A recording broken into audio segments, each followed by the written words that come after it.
जय सिया राम। आप देख रहे हैं गौई समाज न्यूज़। इस वक्त हम मौजूद है रतनगढ़ माता धाम में, जहाँ अभी अभी चंबल चेती गौई वैश्य सभा का जो शपथ ग्रहण समारोह है वो समाप्त हुआ है। सर, आप क्या कहना चाहेंगे इस भव्य आयोजन के बारे में? देखिए, गहोई समाज का जो चंबल क्षेत्र का जो गठन हुआ है, सबसे पहले हम यहाँ नवनियुक्त अध्यक्ष श्रीमान राजीव सेठ और उनकी पूरी टीम को मैं बहुत बहुत बधाई देता हूँ। और दूसरा ये कि यहाँ रतनगढ़ वाली माता पर रखा है, इसलिए वो और ज़्यादा बधाई के पात्र हैं। इस नाते मुझे माई के दर्शन करने का अवसर मिला है। गहोई समाज बहुत ही समृद्ध और सभ्य समाज है, संस्कारवान समाज है। मैं कह सकता हूँ कि जो बेरोजगारी की समस्या हमारे समाज में नहीं है और बड़े बड़े रत्न हमारे समाज में हुए हैं। मैत्रीशरण गुप्त जैसे लोग हमारे पास में हुए हैं। आज इस अवसर पर मैं उपस्थित था और मैंने लोगों से निवेदन किया है कि हम विकास के युग में हम बच्चों का जीवन का ज़रा ध्यान रखें। बच्चों को हम देसी गाय का दूध, घी, दही, मक्खन दें। बच्चों की थाली में जहर मुक्त भोजन। जिस तरह से प्राकृतिक समस्याएं आ रही हैं, हमारा केमिकल फार्मिंग हो गई है और हम केमिकल से पैदा हुआ अन्न, फल, सब्जियां बच्चों को खिला रहे हैं। घर घर में कैंसर हो रहा है, किडनी हो रही, डायबिटीज़ हो रहा है, ब्लड प्रेशर हो रहा है। हमारे जो भारतीय मानबिंदु थे, हमारा गाय गांव किसान खेती को छोड़ छोड़ के हमारा गहोई समाज शहरों में जाके शिफ्ट हो गया है। मेहनत की, व्यापार किया, खूब पैसा कमाया, लेकिन आज बच्चों की थाली में दूध, घी, दही गाय का नहीं है। बच्चों की थाली में बाज़ार से आने वाली सब्जियों में भरपूर केमिकल है। मैंने सबसे आग्रह किया है कि सब लोग गाय से जुड़ो। आप बड़ी कार, बड़ा मकान, बड़ा बैंक बैलेंस, बड़ी इंडस्ट्रीज आपके लिए हो सकती है, लेकिन ये किसके लिए कर रहे हैं? बच्चों के लिए कर रहे हैं। जब बच्चे हमारे यदि कैंसर से मरेंगे, बच्चे हमारे इनफर्टिलिटी, नपुंसकता से जूझेंगे, तो हमारे ये संपत्ति में दूसरे लोग भोग करेंगे। तो सबसे पहला काम है, जो गाय का होई वो गहोई। गाय पालो, मूत्र, गोबर, दूध की दही से जहर मुक्त खेती हो।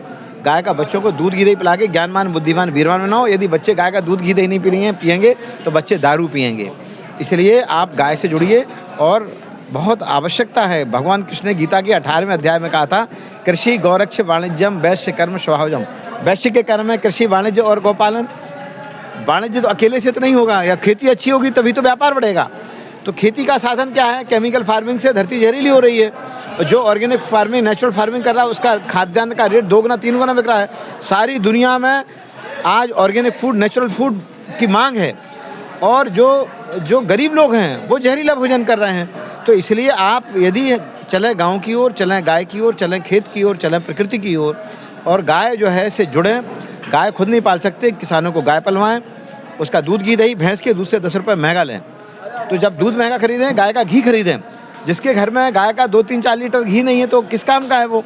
पहले हमारी घर की माताएं जब बच्चा होता था तो 10 किलो गाय का घी का इंतजाम कर लेती थी, क्योंकि बहू को बच्चा होना है। बहू को गाय का ही दूध, घी, दही खिलाया जाता था। गाय के घी के ही जो है लड्डू खिलाए जाते थे, गाय के घी से ही गुड़ बनता था। अब गाय का घी नहीं मिलेगा तो क्या होगा? 10 तरह की बीमारियां हो रही हैं। तो सबका समाधान गाय पालन है, गाय का दूध, घी, दही है। मैं गौ सेवा आयोग के अध्यक्ष के लिए मैंने माने पूज्य योगी आदित्यनाथ जी को, मैं पूरे गहोई समाज की ओर से, कि आज उन्होंने गहोई समाज के एक व्यक्ति को उन्होंने इतना बड़ा दायित्व दिया हुआ है। जो सबको बचा सकती है वो गौ माता है। साक्षात सभी देवी देवता गाय के अंदर बसते हैं। आप यदि हनुमान जी को लड्डू खिलाना चाहते हैं, भगवान शिव जी को केला खिलाना चाहते हैं, ना हनुमान जी खाएंगे ना शिव जी खाएंगे, लेकिन गाय को खिला दो तो हनुमान जी के पेट में, गाय को खिला दो तो हनुमान जी के पास पहुंच जाएगा। आप गाय को केला खिला दोगे, कह दो ये शंकर जी को ट्रांसफ़र कर दो, वो शंकर जी के पास पहुंचा दो। सारी देवी देवताओं की जननी गौ माता, गाय की पूजा करोगे, सारी देवी देवताओं की पूजा हो जाएगी।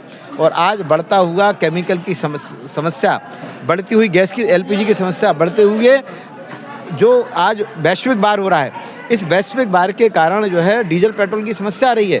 इस सब का समाधान हमारी गाय का बायोगैस संयंत्र है, और हम उसको यदि अपनाएंगे तो हमें घर के लिए एलपीजी गैस की आवश्यकता नहीं रहेगी, वो मिलेगी, और खाद खेतों में जाएगा, जिससे जहरमुक्त खेती होगी। आपने बहुत अच्छी बात कही है। मैं सिर्फ आपसे एक सवाल पूछना चाहता हूँ, गहोई राजनीतिक तौर पर पिछड़ा क्यों है और आगे किस प्रकार आगे बढ़े, वो आप संदेश दीजिए। देखिए, आज राजनीति वो व्यक्ति कर सकता है जिसके पास किसान है, क्योंकि सबसे बड़ा वोट किसानों का है। जो किसान से जुड़ेगा, मुद्दे के लिए काम करेगा। केवल हम बड़े बड़े नेताओं के चक्कर लगाने से हम राजनीतिक नहीं हो सकते।